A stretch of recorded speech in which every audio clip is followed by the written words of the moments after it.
কি বন্ধুরা, কষা কষা মুরগির লাল লাল কষা খেতে ইচ্ছা করছে?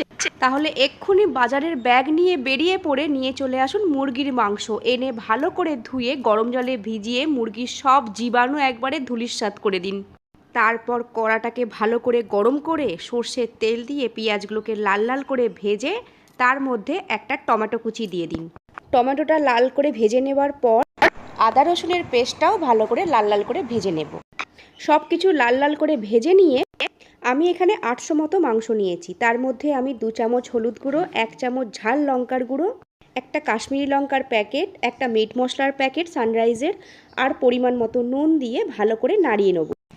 তারপর মশলার মধ্যে অল্প অল্প করে জল দিয়ে মশলাটাকে ভালো করে কষিয়ে নেব।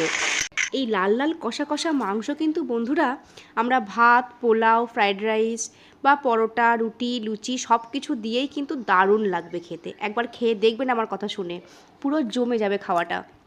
চলো আবার ফিরে আসি মাংস রেসিপিতে। তো এর মধ্যে অল্প অল্প করে জল দিয়ে ভালো করে কষিয়ে নেব। মশলা যদি ভালো করে কষানো যায় তাহলে কিন্তু মাংসর স্বাদ কিন্তু দারুণ হয়ে যায়। তোমরা কিন্তু আমার কথা শুনে এই রেসিপিটা অবশ্যই ফলো করে দেখতে পারো, ঠকবে না বন্ধুরা। যতক্ষণ না মশলা থেকে তেল ছাড়ছে আমরা এইভাবেই মশলাটাকে নাড়িয়ে নাড়িয়ে কষাবো। এই দেখো বন্ধুরা, আমার মশলা থেকে তেল উপরে ভেসে উঠেছে। এরপর গ্যাসটাকে কমিয়ে দিয়ে আমি আরেকটু জল দিয়ে ভালো করে নাড়িয়ে আবার আগের পদ্ধতির মতো ভালো করে নাড়িয়ে নাড়িয়ে তেল ছাড়া অবধি ওয়েট করব। এই দেখো বন্ধুরা, কি সুন্দর মশলা থেকে পুরো তেল ওপর দিকে ভেসে উঠেছে। ইচ্ছা হচ্ছে না এবার মাংসগুলোকে দিয়ে সাঁতার কাটাই এর ওপর। তো চলো এর ওপর মাংসগুলোকে এখন ফেলে দিই টপাটপ করে। হ্যাঁ, তার মধ্যে কিন্তু অবশ্যই মাংসগুলোকে গরম জল থেকে তুলে নিয়েও ভালো করে ধুয়ে নিয়ে, এই দেখো আমি পরিষ্কার করে ফ্রেশ করে ধুয়ে নিয়েছি। এবার টপাটপ করে মাংসগুলোকে ফেলে দেবো মশলার ওপর, পুরো ভাসিয়ে দেবো। এবার এক এক করে মশলার ওপর মাংসগুলোকে ছেড়ে দিয়ে ভালো করে এপার ওপার করে নাড়িয়ে নিয়ে ঢাকা দিয়ে দেবো, যাতে মাংসগুলো ভিতরে এখন ভাসে। কিছুক্ষণ মাংসগুলো বেশ সাঁতার কেটে নিল। আরও একটু ভালো করে 5 মিনিট কষিয়ে নিয়ে এর মধ্যে পরিমাণ মতো জল দিয়ে মাংসগুলোকে ভালো করে সেদ্ধ করে নেব।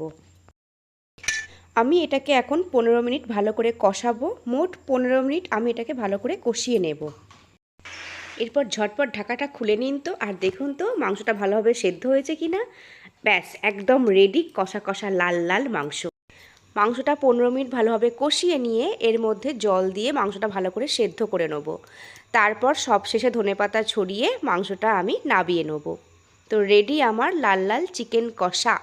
এবার ছোট বড় সবাইকে একসাথে বসিয়ে সুন্দর করে সার্ভ করে দিন আপনার এই লাল লাল কষা কষা মাংস।